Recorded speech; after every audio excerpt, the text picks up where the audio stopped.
We're live. Okay, great. We're live. 11 a.m. Pacific Standard Time. Welcome to, are we You're on both. simulcasting? So, Facebook Live, Instagram Live. Welcome to Matzo Making. Love the background beep. This is the real sounds of trucks backing up in Tofino, British Columbia. Wait a second. Zane Kaplansky, Willa Bradshaw. There we go. Today, Willa is actually going to take center stage because it's a baking demo of matzo. Matzo is the staple of Passover. So if you're just tuning in, we've done one Facebook Live video. Now we're bringing in our Instagram friends on our Feast Tofino brand, actually, because our Passover celebration was meant as an official Feast Tofino event. What is Feast Tofino? Feast Tofino is a food festival here in beautiful and beepy Tofino, British Columbia, where Willa and I now live. This is the town that Willa was born in some number of years ago. And she actually has a birthday coming up in the next few weeks anyway. But we moved back here about a year ago. We live just down the hall from Willa's folks. This is our actual kitchen. In a future episode, you'll see us on our deck doing some charcoal grilling, and you'll get a sense of the scenery and the view from here and where we are and so on. Very occasionally we have to deal with beeping or any kind of the big city noises, ambulances, traffic, and so on. We love our small town life here. And should I introduce? No. No, you don't need to introduce me. I'm going to put this over here so I can actually see if we should... Oh, Phyllis is here. Hey, Phyllis is here. That's amazing. Hi, Phyllis. Thanks for joining us. We did our chopped beef liver the other day, and it was delicious. It's actually been finished. We brought it over to the... Alexa, stop. We brought it over to the Bradshaws for dinner last night, and it got crushed. We ate it with the rye bread and abadanza, which we loved as well. And when we were thinking about the series that we were going to do for Passover, really matzo is not just an icon of the meal. It's the flat cracker that Jews eat for the entire week of Passover. But it's also an ingredient in many of the other dishes. So to do kishka, to do matzo balls, hello? Yeah. You need matzo. We can't have Passover without matzo ball soup. And we don't want to really leave the small community. We don't want to drive to the big city. We don't want to... Did you want coffee too? Yes, please. Thank you very much. Stay home. Isn't that the message right now? Just stay home. And Willa was noticing, I think, on the Tofino bulletin board that Dwayne Bell at Rhino Coffee was producing flour because the co-op is pretty much out of it or can't keep up with everybody who's buying and taking home, and everybody's making sourdough bread these days, which is fantastic, and everybody's baking at home. Yeah, and he was donating the money from it to the food bank here. He is indeed. And I think he got some of the grain from the brewery or from the distillery. From the distillery, that's exactly right. And we posted a short video. I walked over to Rhino Coffee a few moments ago, picked up the flour. Actually, I watched Dwayne mill the flour for this episode, and it doesn't get any more local than that, does it? It's kind of awesome. And for some reason, I don't actually have a Rhino Coffee t-shirt. Yeah. I know. So I'm wearing my Southampton Meat Market t-shirt from Sue Palethorpe's amazing meat market in Southampton, Ontario. And you are going to lead our matzo demo today because in our not very complicated but wonderful relationship, I tend to grill the meat, you tend to take the lead on the salad. I tend to do the cooking, you tend to do the baking. That's kind of... It works well. Thank you. And so when Will and I first did I think the first time we ever officially cooked together was at Roots Rants and Roars. Oh man. And so I was going to make smoked meat sandwiches with my counterpart, my brother from another mother. It's an overused saying, but Jonathan Richler really is like Will and I described as my Twitter-based bromance with Jonathan. I just realized I forgot to do something. Keep going. That before we ever met, and in fact, the first time we ever met, Jonathan and I, and Willa, was on the chef hike in Elliston, in Newfoundland in 2014, and Jonathan did all the meat curing, and Willa's job was to bake the rye breads, And my job, well, I brought the mustard. I cheered you guys on. You woke up with me at 4 a.m. to That's true. to stand there and watch me make bread. That is kind of what happened at the Bonavista Social Club. Oh, just so wonderful. The first night that we were at Roots, and there was like a welcome reception at Katie Hayes' amazing Bonavista Social Club. Katie and Shane. And Roger actually Dooley. was talking to me. He's like, "Oh, how are you going to bake the bread?" And you know, he was. So we're baking rye bread for 500 people, and Willa is a wonderful baker, but she's an at-home baker, and she might make 5 loaves at a time, but not 50 loaves at a time, or enough for 500 people necessarily. So Roger, being the sweetheart that he is. Well, he was just like, well, you know, I'll introduce you to Katie. She'll have some tips. And Katie immediately said, just come here and bake it in my oven. And At the Bonavista Social Club.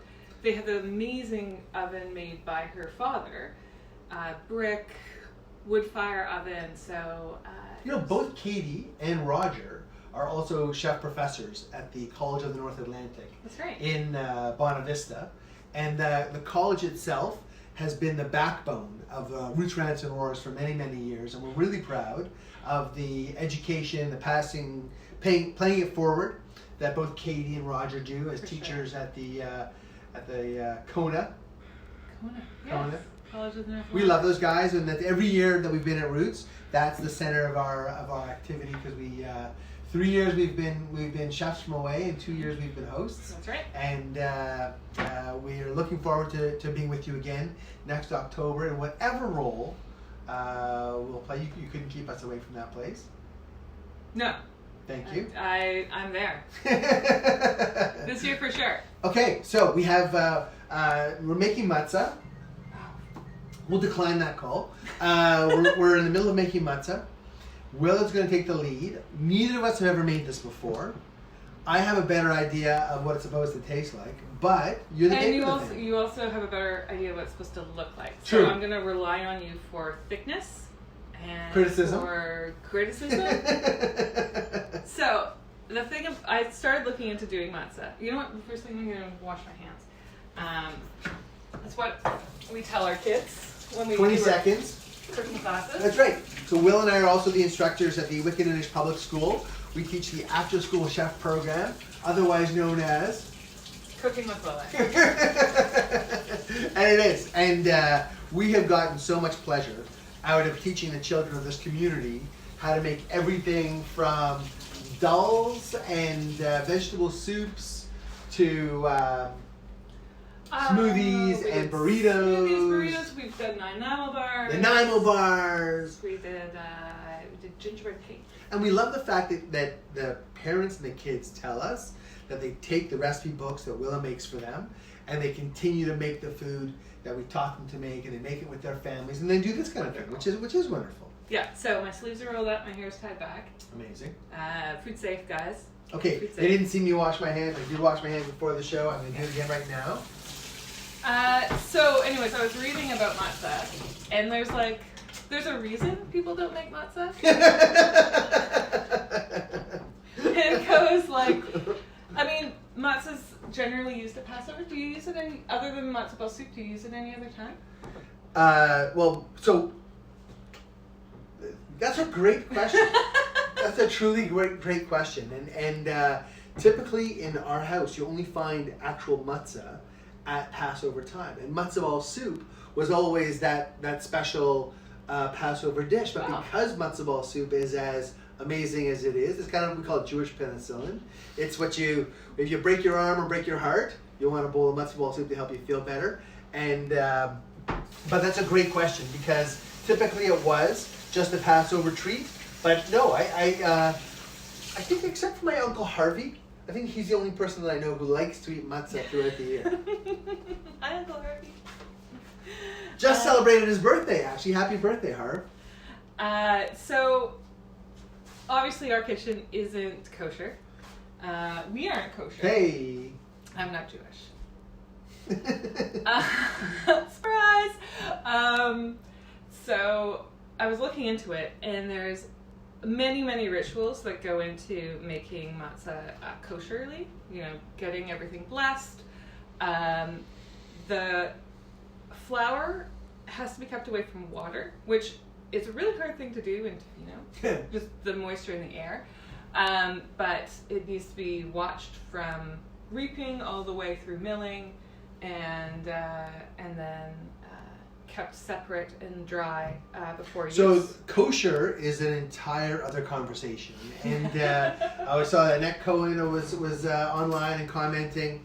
Yiddishkeit is keeping the tradition alive, and so that's what we're doing here by making our own matzah, not mustard, matzah, and kosher and non-kosher. This is not a kosher kitchen, but this is a very Yiddishkeit thing to be doing. Yes.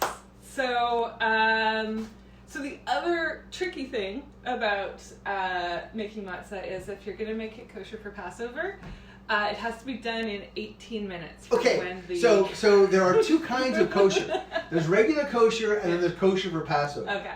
So now what Will is talking about is the upper level. So to make it kosher for Passover, it has to be 18 minutes from when the water hits the flour to it being done. And you have to stand on 1 foot while you do it, or no? No, but I mean, if we were going to do this super traditionally, the bread shouldn't be resting at all because you don't want any chance of it fermenting. So you normally have a bunch of people in it, and you divide up the dough, and everyone would be kneading and rolling and making the matzo all at the same time, so that none of the dough ever had a chance to rest and ferment in any sort of way. We're not going to do that because there's two of us. Right. But we're going to try a time trial. I have a lovely Timer. I'm going to set the time right Whose now. timer was that? Where'd you find that? So there's a story with the timer. There's a story with the timer. So this is my grandfather's timer. He had a dark room. Grandfather's name? Archibald Trotter Smith. Thank you. A.T. Smith.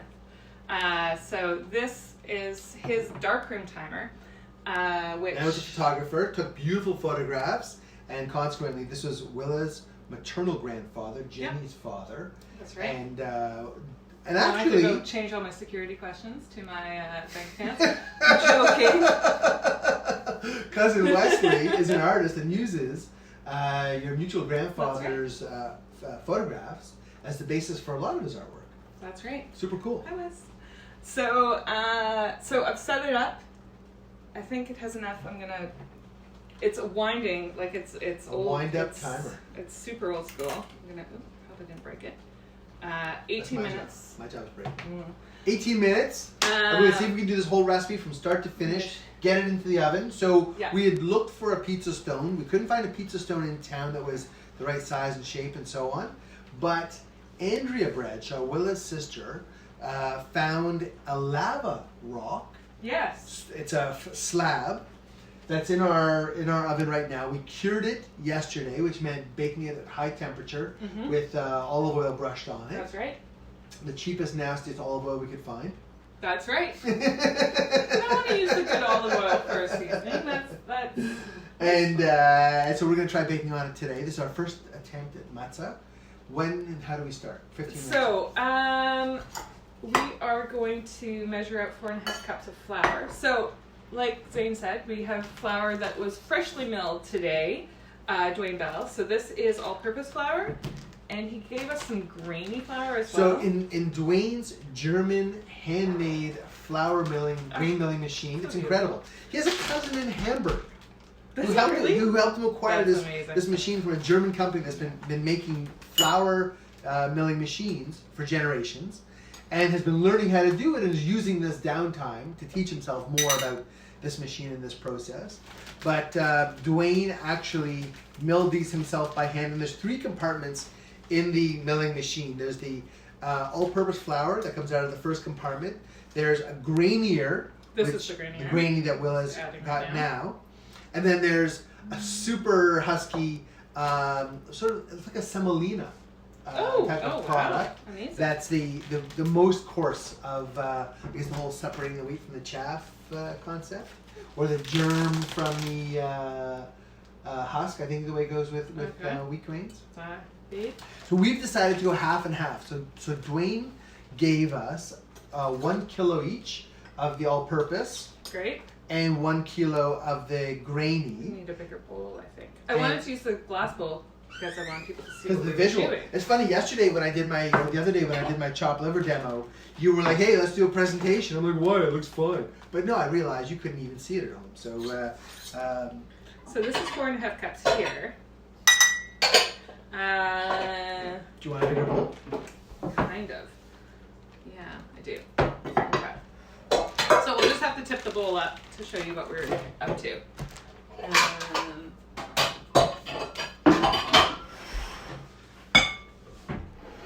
So, 18 minutes on our timer.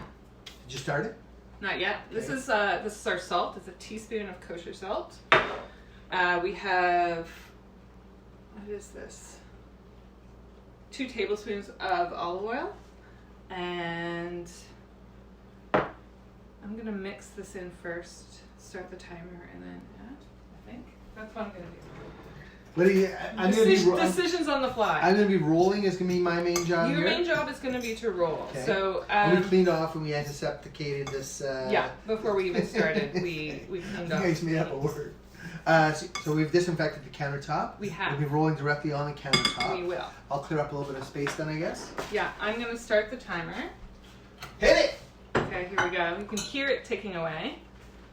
Hold on. Nice. It's also, there's a light rain falling in Tofino, British Columbia. There's a light mist on the mountains.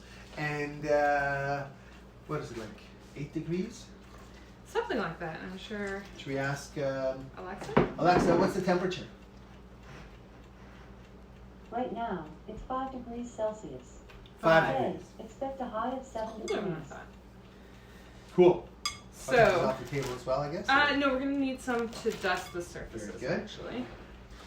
So, I'm just mixing this in. Now, the recipe that I'm using, which we'll post up online, calls for like a pasta maker instead of rolling pins. So we're using rolling pins because we don't have a pasta maker, which is kind of tragic. But most people have said in the comments that they needed extra water. So I have half a cup of extra water here that I'm just going to add until the mixture feels right. I don't really know what it's supposed to feel like. But it's like we're making a cracker. So we're just going to go for it. Willa makes incredible scones. Scones? It depends where you're from. Oh, where you're from? What do you say? Scones? Sometimes I say scones. No, I don't. I say scones. Pie maker extraordinaire. I do make pies, yeah. What else do you consider yourself? You know what? We made dumpling skins, which was really fun. Oh, that we did. We made our own shumai a few weeks ago. So Will and I, before all of the shenanigans, had a plan for doing a dim sum pop-up here in Tofino. So sad. And actually, well, Willa says so sad under her breath, but when I was down at the Rhino just now, Dwayne mentioned the idea of doing a pop-up Passover Seder dinner out of the Rhino.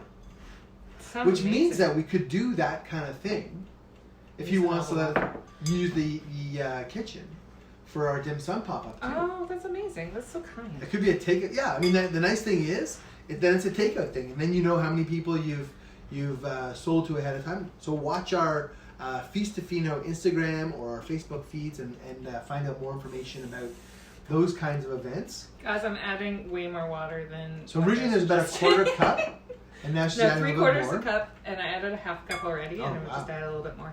Okay. It's soaking it up. I don't know if it's because we're using the grainy flour that it's doing that. Like, I don't know the actual behavior. Yesterday on my radio show, I had a call-in guest from Jessica. Oh yes, her card's over there, babe. On the table. Jessica's last name is. Hold on, watch me get it right. I got it right. Hey. Folsom. Nice. I should have just trusted myself. I could have stayed on camera. Jessica Folsom and her husband Stephen Mason, like Mason with an N, started this wonderful patisserie, an artisanal patisserie here in Tofino. Of course, it's in the shipping container district. Those folks were going to get started on March 20th, but again, because of current circumstances, have delayed that. Mm-hmm. And remember, she was saying during the interview about how the local humidity changed the way that they bake. It can change from house to house in the same city. Well, so I'm just making the point that Willa adding as much water as she is, it could also be a function of our climate, our humidity, our weather, Sure. our temperatures, all those things. Ooh, this is tough dough. How much time do we have left on our timer? I'll take a look. Looks like 14 minutes. Okay, we're still doing good. So we're supposed to knead it until it gets smooth. This is really hard dough, guys. Do you think we should have used more of the grainy and less of the all-purpose, or? No. What do you think? I don't know. I mean, like, because it's just flour, basically just flour and water with a little bit of oil. It's not going to be. Flour, water with a little bit of oil is almost the most simple dough recipe in the world. It really is. I mean, that's what, truthfully, that's what the shumai recipe was as well. It was flour and water. And you kind of just make it and roll it and do what you can. So, I'm going to say, I don't know, I'm going to call it. Okay. So, this gets divided into, somehow this gets divided into 8. I'm going to say, now every recipe I saw, whether they used 4 cups of flour or 1 cup of flour, divided it into 8. It's a thing. So, choosing their numbers. Yeah, it's a numerology thing, obviously. So, I'm just going to pull this up earlier. I'm going to divide you in half. And I'm going to let that half rest because that should help moving it around.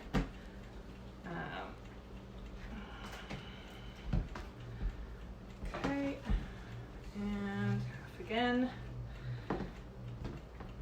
Okay, so roll this into a ball. Okay. And then clear this off. It feels like matzo. He says, hopefully. I've never made matzo before. This is really cool. Who makes matzo? No, one makes exactly. Okay, so this looks like it's going to be too big when we roll it out. Like this is going to be a giant matzo because it's Should so we cut thin. this in half? I think we cut it in half as well.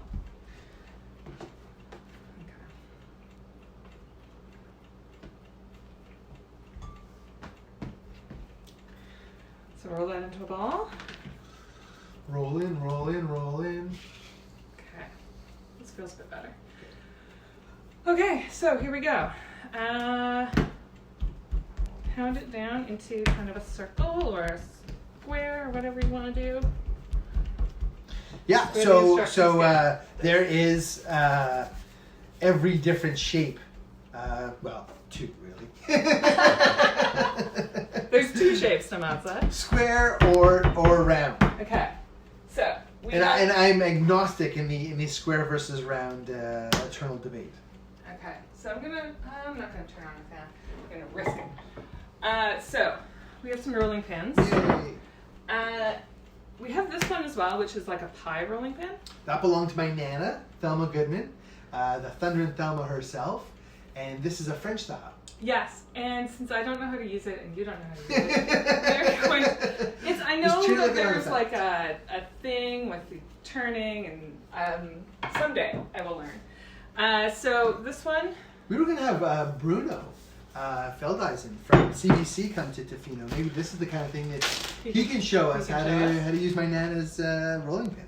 Yeah, Bruno was a competitor on Donut Showdown, and I met him back in those days. And he's gone on to great things with the CBC Great Canadian Baking Show, and he's got a new book out. So always from the center. I am using my fraternal grandmother's rolling pin. This came from the farm. This is from Grandma Bradshaw. It is from Grandma Bradshaw. Should I flip this over when I'm doing this, or? Yeah, keep flipping, keep rolling it till it's, I don't know how thin's matzah. Thin. So, I mean, So again, on the recipe for if you're using a pasta roller, they say to go to like your finest setting, like your thinnest setting. We'll see. how much you want to bet I knocked my coffee over? Oh my goodness. If you need more flour, just reach in and dust some more. It doesn't stick. I don't know how much more thin I'm going to be able to get this one. Well, I think this is trial and error, right? So Yeah, let's true. give it a shot, see how it goes, and what's the worst thing that happens? We try again. True enough. Dwayne was kind enough to give us 4 pounds, 2 kilograms worth. So we would have enough to, make some mistakes. And it's been something in my life actually that I'm starting to see and understand as I get older, that how important mistakes are, and also to value them.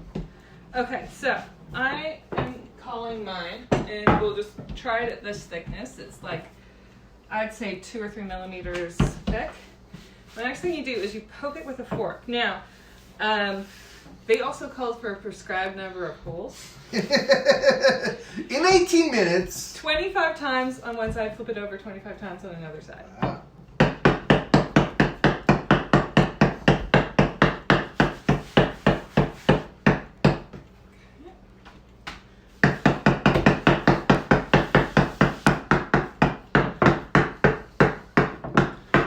Okay, that is 25 on each time. They're supposed to go all the way through to prevent rising again.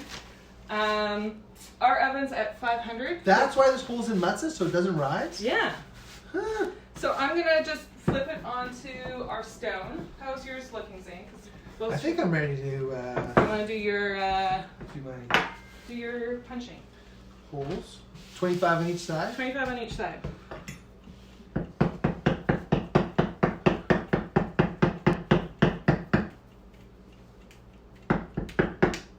And the edges too. Yeah, I'm gonna go more than 25. Because I'm a rebel. Now the holes are supposed to go all the way through, which they've kind of done on ours. I'm not gonna worry too much about it. I think that's 26. Okay, good enough. Are you willing to put these on if I open up the... Of course. Here we go. Here we go. Woo! Fire away. Okay.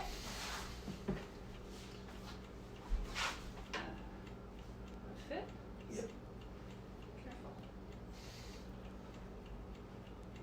Okay. Oh yeah, look at that. So, First matzah's in the oven. Hey!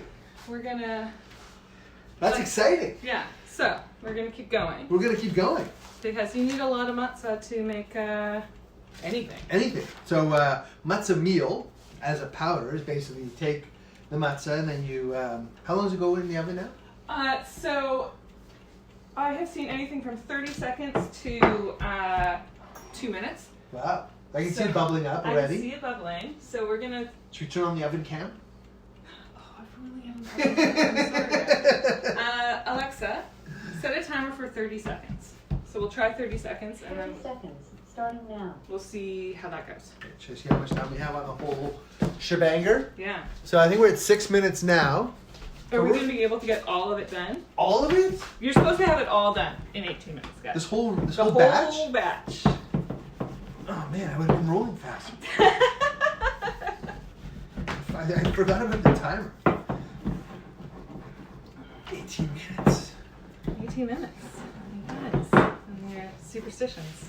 So the whole point is that That's 30 seconds. Alexa, stop. you flip it over. Or is it? Yeah, flip it over. You want me to flip it?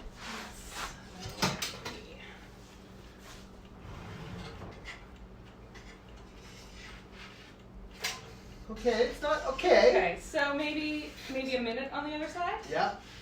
I can see a little golden brown. This is not bad, Willa. This is looking Alexa? like the matzah that I know. Set a timer for 1 minute. Folks, this is one of the things I love about you, Willa.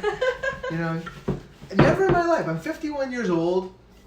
I've hosted Seders in the deli. I've attended Seders from the day I was born. And it never ever occurred to me to make my own matzah. Well, that's the benefit of social isolating at the end of the world, where the Jewish population is small enough that we don't get matzah into Yeah, the and so we store. have planned to drive to Victoria or to Vancouver and do some of our Passover shopping for the things that we couldn't get here. And we would have had some bought. really lovely friends who were Yes. going to bring stuff to us. And thank you, all of you, for offering. Yeah, for sure. And we had already pre-sold most of the tickets for the event, so we were sure that we were going to be making all this food anyway. And so making it for you here is super fun. And look what I'm learning. Okay, we got another one. I'll just Okay. set that there. I think I I set, should. I set a timer for a minute. Did you? I'm not sure if you did the second time. Alexa, how much time is left on my timer? There are no timers. See? Ah! I shouldn't say see, because then I'm an I told you so kind of person. And that means I'm a dick. I like how it's looking though. Does it? Is it? So, maybe I'll hold up a slab. So this is what we got going on right now. Hey, that's awesome. But it's not goldy browny enough, so Yeah. we're going to stick it back in. That looks so good though. That looks like legit matzah. Wait. Ah, I knew that would happen. Sorry. I had the door splayed wide open to our balcony to hopefully not set off the fire alarm. And We set it off anyway. Apologies, we set it off anyway. Nice. I can fork this. Well, can you fork this for me? And Yeah, I'll fork it for you if you want to keep rolling. Great. This looks great. You're Right? great. My Roller. shape isn't. It's kind of. We can make it like a telephone. That's kind of like or a person's head. So if you're just tuning in, Willa and I are making matzah, and matzah is the essential iconic food of Passover. I used to joke. I joked once in a radio interview that the Jews were in too much of a hurry and they somebody forgot the yeast on the way out of town. And I got all kinds of complaint emails from people that I didn't even know the proper story of Passover and the significance of matzah. And you know what? Making it today is revealing that they're probably exactly right. I didn't really understand why and how much this style of bread, which is, as we said, flour, water, oil, and salt, just about the most. But if we were making it kosherly and traditionally, it would only be flour and water. But we're adding oil and salt just to make life easier. Interesting. So, FYI. We'd also, if we were in a proper matzo ball cooking kitchen, I just flipped it over. We would have a rolling pin that kind of had spikes on it, and that would perforate our matzah. And again, the perforations are To prevent rising. Everything we're doing, from working within an 18-minute timeline to trying to constantly move the dough, which I'm not, my dough is actually resting, is to prevent the dough from rising, because that's a big part of the story. That's right.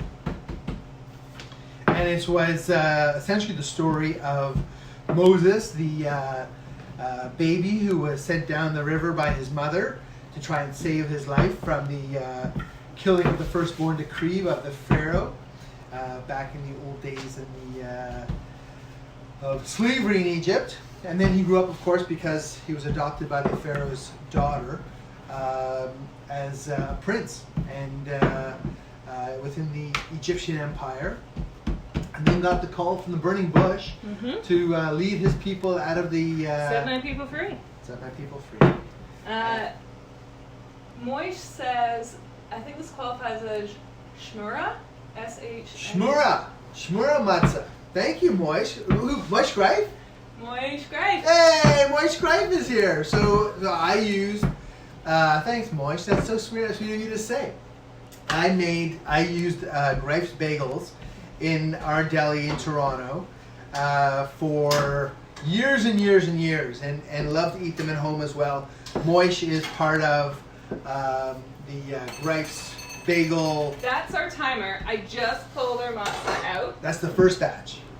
So, and if everything went in at the same time, like it's supposed to, so Moish is referring to a very blessed form of matzah called shmura matzah, and I think these two are now our shmura matzot. They were made within the 18-minute time frame. Look how gorgeous. Let me take, oh, nice. Yeah. So you just keep that there. I'm gonna take these and put them in. So I'm going to do all the talking while Willa does all the work, which is typically the way we divide things here in the Capshaw household. This is the first two of our matzot to come out of the oven, looking nice and toasty, golden brown, some small little bubbles. Put it there so you can see it. I'm going to put the holes in my, this one just went in. Yeah. So we have a lava rock, which is about 20 by 20. So we can get this much on a batch at a time. And now we know that it's going to take about 3 minutes for the matzah to be cooked properly. But this looks like it's legit matzo. I'm Willa. pretty impressed with it. I mean, I want to cool it down. I want to break it and see how it happens. But this is matzah. We made matzah. It's right there, folks. And Willa's right, until we actually cool it and taste it and see what the flavor is like and the texture is like, we won't know for sure. But these two were made within the 18-minute time constraint. We're going to keep going on these. Should I look and see if there's any other questions from people? yeah, I think check up on our Instagram feed too. Hi, Okay. Instagram people. I know that Dean was following along on Instagram. Dean Horsfall. Chris Chow is here. Hey, Chris. Lindsay Renwick. So Lindsay and I work together at the Magic Oven. She says this is very soothing content. This is amazing. I mean, making matzah at home, husband and wife style in Tofino, BC. It's meant to be. Phyllis Grossman is impressed. Marlene Brown says, my booby used to make her own, and they were so delicious. Oh. Rhonda Fowler is here. Thanks for offering this to us. You know, it really is a pleasure. It's such a joy leading seders in my restaurant. I'm going to just find another timer. Sure. So that we can, so find the Alexa and I can switch that up. Okay. Leading seders in my deli in Toronto was one of the great joys of owning a restaurant there. And doing it here in Tofino was something that really I got very excited about and was very pleased to do. And COVID-19 came along, so we had to cancel the actual Seder part. But then, why not follow the lead of all kinds of other people around the world who are using the spare time that they have and the resources that they have to share with other people their traditions, their recipes.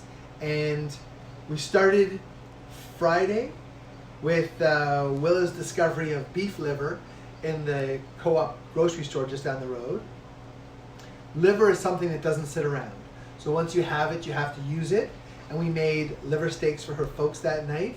And we made chopped liver, which we prepped the following day on Saturday. And then decided to go at this whole hog and to put the entire, or at least a good portion of it, Passover menu on Facebook Live, on Instagram. Should we flip these or should we wait? Yeah. I think we wait.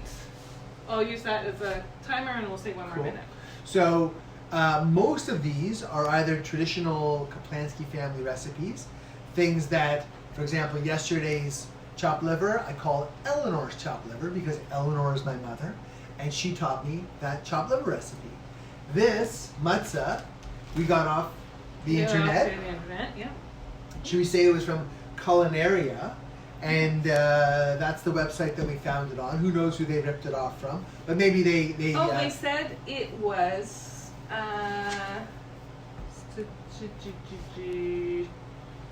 Renee Shetler Rossi, originally published in 2013. Matzah Palooza. Yeah, they did some sort of matzapalooza, but different styles, I guess, or different recipes, perhaps. well, I mean, Can't get much simpler than this. one of the big desserts that we had at your family Seder was the chocolate covered matzah, Yes. which was like the only dessert that we had. Because Not that I'm complaining. well, macaroons are always not macaron, which is the lovely pastry that we got from West yesterday. But macaroons, which is a coconut-based dessert, was typically what we'd have at Passover time for dessert, or chocolate-dipped fruit. The chocolate matzah is a new addition to the Passover table, as far as I'm concerned. It wasn't around when I was a kid, or if it was, we just didn't have it. But yeah, macaroons, and we had what dessert did we say we were going to make for Apple cake. Apple cake. Apple cake. Which we still could. Which we still could. And so then this whole idea of when Willa found the beef liver, making chopped liver, which was, so at my Seder at the deli, it was always important to me that when you came and sat down that there was food on the table. Because in a lot of people's Seders, their tradition is that you don't eat until you've told the story. And you've got kids at the table, you've got hungry people sitting in a restaurant smelling all this food. They're thinking they want to eat. And so I would always have chopped liver and pickles on the table and let people just start eating when they sat down. So when Willa found the beef liver on Friday, that was the first dish that we made. Shout out to the co-op for actually having beef liver in stock. And again, a shout out. We gave a shout out off the top of the show, but Dwayne Bell, who owns Rhino Coffee and is also actually from Southampton, Ontario. It happens to be true. And a wonderful guy. Dwayne was a guest on my Unprepared radio show. So I do a radio show here in Tofino, BC. And Dwayne was one of my first guests on one of my first shows. He's really a bit of an icon, more than a bit, in the community. Dwayne was the volunteer firefighter of the year this year, and his coffee shop is incredibly popular. He's somebody who the community always turns to for sponsorship, for support, for whatever, and Dwayne Bell always says yes. I was so fortunate when I was in Southampton that I got a chance to meet his dad, Dave Bell, and who introduced himself to me as Tinker Bell, which he said was a nickname that you get when your last name is Bell, and a super, I mean, you can see where Dwayne comes from when you meet his dad, Dave, and geez, those matzahs look really nice. I know, right? How different do you think it would be if we did it on the tray instead of doing it on the stone? Well, let's try one on the tray. So we're going to try a baking tray. Some recipes that I've seen have called for you to preheat your baking tray as you're preheating your oven. We didn't do that. We didn't do that. Those look so good! Want to see them? Yeah, bring them up. Though I just flipped them over, so I don't know how. Oh, did you? Yeah. I don't know how good that second side is going to be. Well, let's leave it. Give it a good. What do you think? Oh, we'll say 2 minutes. Alexa, set a timer for 2 minutes. Should I put these ones on this one, or do you think it's 2 too warm? minutes. Starting now. Okay. Do you think it's too warm if I'll leave them over here? I think this is on the warm side. You don't want these things to grow, right? That's the whole point of this. The whole point is that they don't keep grow. it cool. Yeah. Keep it cool, Kaplansk! And when I started my restaurant in the Monarch Tavern, the Cristello brothers, Louis and Larry and James Russo, the three of them were the main partners. That's how they used to call me. Kaplansk! Kaplansk. Kaplansk! Hey, Kaplansk! What are you making all the noise, Kaplansk? You know, it was the Monarch Tavern had so much character. Place had been around for 60, 80 years, and it was one of the oldest hotels in the city of Toronto. But it was on a residential street, and you just imagine that over the years that neighbors would have complained about restaurant or hotel noise, and eventually it would have been gentrified and turned into condos or housing or whatever, but it never was. Yeah. And well, that whole block. Yeah. Really. They're There's stepping so back much in time. character Yeah. in that section. really is. California sandwiches and. This was my childhood in Toronto. My dad used to take me to San Francisco for their veal sandwiches and also the panzerotti. So panzerotti became a thing, but I remember having it as a very little kid, and I'm getting old, so I would have been like 40 years ago, and taking it upstairs to the Monarch, and I would have had a Coke, or Diet Coke, but my dad might have had a beer. And we'd watch a game and eat a sandwich, and that was part of our tradition. And when I was looking for a place to get started, I had this smoked meat recipe, which we're also going to offer here on our Facebook Live, Instagram Live. Oh, Yeah. That's 2 minutes. Alexa, stop. My shapes are getting better. You're doing really well. Great. Oh yeah, those are really good.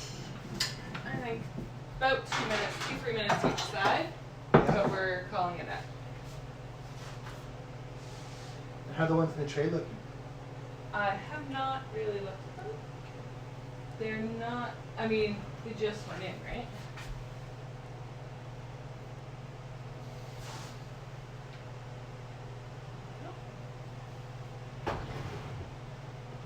These look great. Yeah, the tray ones are popping up a little bit, but they're up pretty high. These look fantastic. So this is, So should we try breaking one of these and see what they sound great. You know what? I'll throw out the pan. this is fantastic, Willa. Look at us. So here's the sound. We're making matzo. Should we break, Hey! should we break it? Break it. Ooh. That's the way it's supposed to sound. It's unbelievable. Let's try this. Thank you very much. Tastes like flour. Tastes like matzo. Tastes like matzo. Maybe that one could use a little bit, another 30 seconds, 45 seconds in the oven. These ones are a little bit undercooked, I think so. but that was our 18 First minutes. try, that's right. This is great, though. I think we're on to something. So are we gonna, if we do sell Passover meals, are we gonna include a matzah on each? I guess we have to. No, we have to. Well, And that's gonna limit the number of. I mean, how many do you think we'd actually sell? How many people in Tofino and Ucluelet do you think would actually want to buy a Passover meal? I mean, there's not very many Jewish families here, and they may be making their own at home anyway. What do you think? don't know. 20, 30 people, maybe? Maximum? Well, yeah. I mean, that's the thing. Like, we had sold about 20 tickets. But a lot of those people were coming from Victoria yeah, and true. Duncan and other places on the island. That was always one of the nice things in the deli too, was, look at this, I'm getting some roundness here. Look at you. Right? You're doing so much better than I Oh, am. come on. And half the people who come to the Seder in the deli weren't Jewish. They had seen it or heard of it, or somebody important in their life had invited them or knew about it. And Well, I guess how superstitious do you want to be? Because we could do 18. hey, let's do 18. There you go. So 18 is a lucky number for Jewish people. And that symbol that you see sometimes Jewish people wearing, it's a chai, it's called chai, which means life. It's a chet and a yud. And those are two Hebrew letters that each one has a value of 10 points and 8 points. And I don't know why they get these numeric values or who came up with the system, but those letters spell the word life, and their 18 is their numeric value. So 18 for some reason is for that reason is a lucky number for Jewish people. So making the matzah within 18 minutes and making 18 matzahs, matzot, as they'd say in Hebrew. Yeah, that's very, very Jewish. I love the fact that it is working. Yeah, no, I agree. I forgot to set a timer again and add it to these timers. So the ones in the tray The probably ones need on to the be tray flipped. needs to be flipped. So the ones on the tray are looking like this. We have them on the top rack. I'll just flip them over. So they that needs might need more a work. little bit more time, just because they're far away from the heat source. So we bought, as I said, it's like a 1/2-inch thick lava rock that we have on the bottom stone of the oven. It says as biblical as we could get here, probably. Yeah, it's true. And it seems to be doing a really nice job. We cured it yesterday with just some olive oil and bringing it up to a high temperature in the oven, and for the purpose of using it today. And you know, it's never a great idea to make something for the first time, especially doing it live in video, especially when you've got guys like Moish Greif from Greif's Bagels and Phyllis Grossman. Phyllis actually does her own catering at PG Catering in Toronto, and we would get our kishka.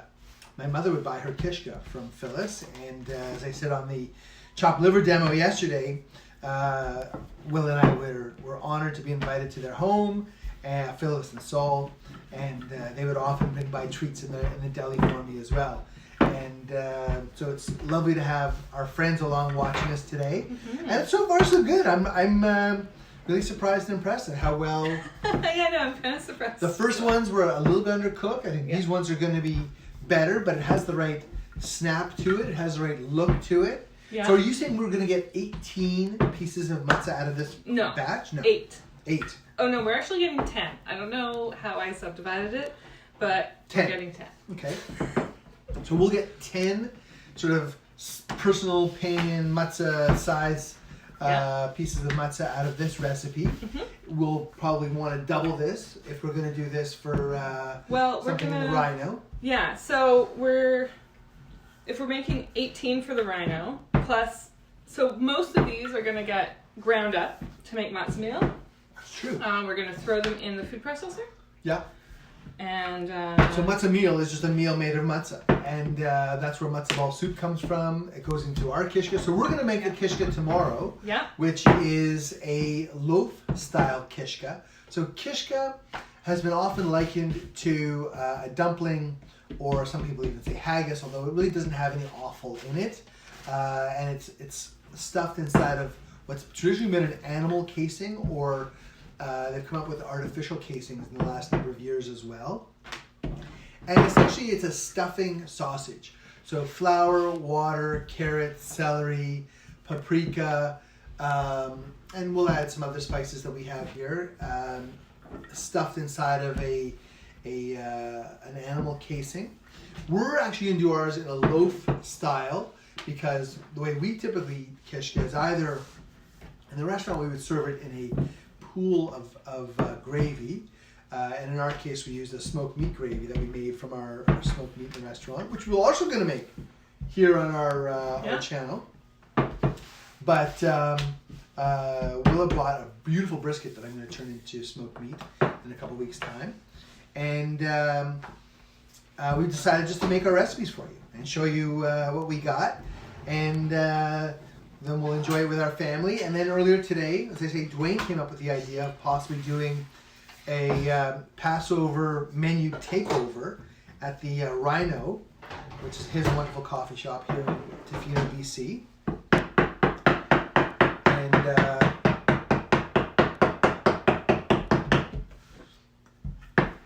I think that's a fantastic idea. Yeah, I love it.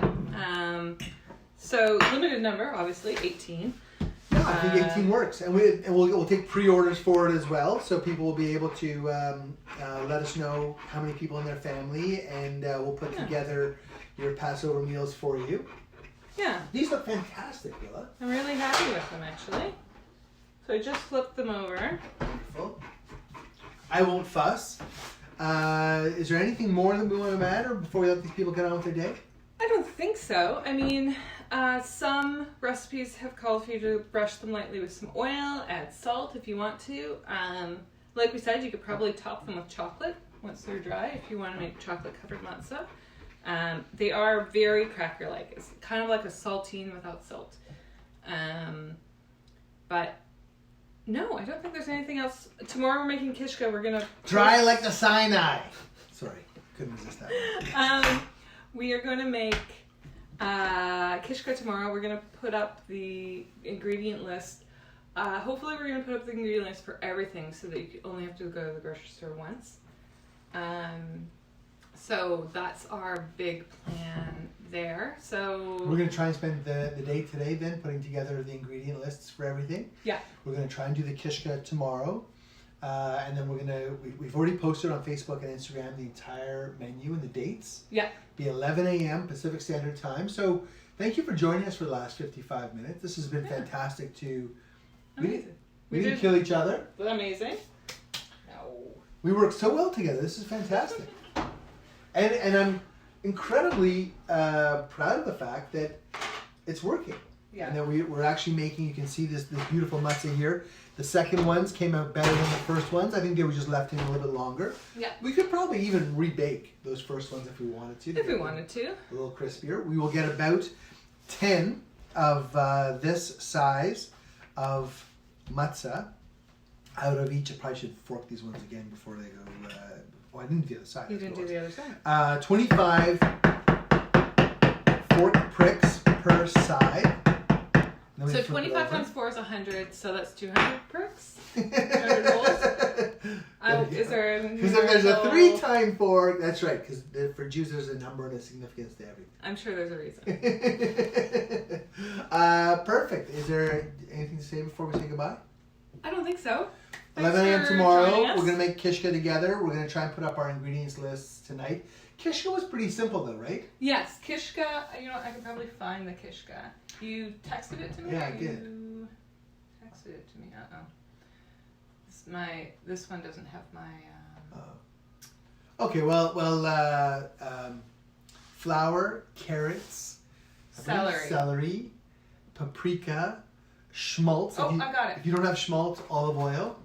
We got matzo. 2 carrots, a celery stalk, salt, a teaspoon of paprika, black pepper, and 1.5 cups of flour or matzo meal. So we're going to make cups of matzo meal. And 3/4 cup of schmaltz. Oh, no, onion. All right, and onion. There you go. So that's the recipe for the kishka. We're going to post that online soon as well. And as Willa said, we're going to try and post all of the ingredient lists for the recipes coming up so that you can make them with us at home if you'd like. And thank you very much for joining us. We've had a terrific response from a wonderful group of people. And it's so nice to see some familiar names and have your comments as well. I'm going to try and get to any questions or comments that you post, both on Instagram and on Facebook. And how they come out?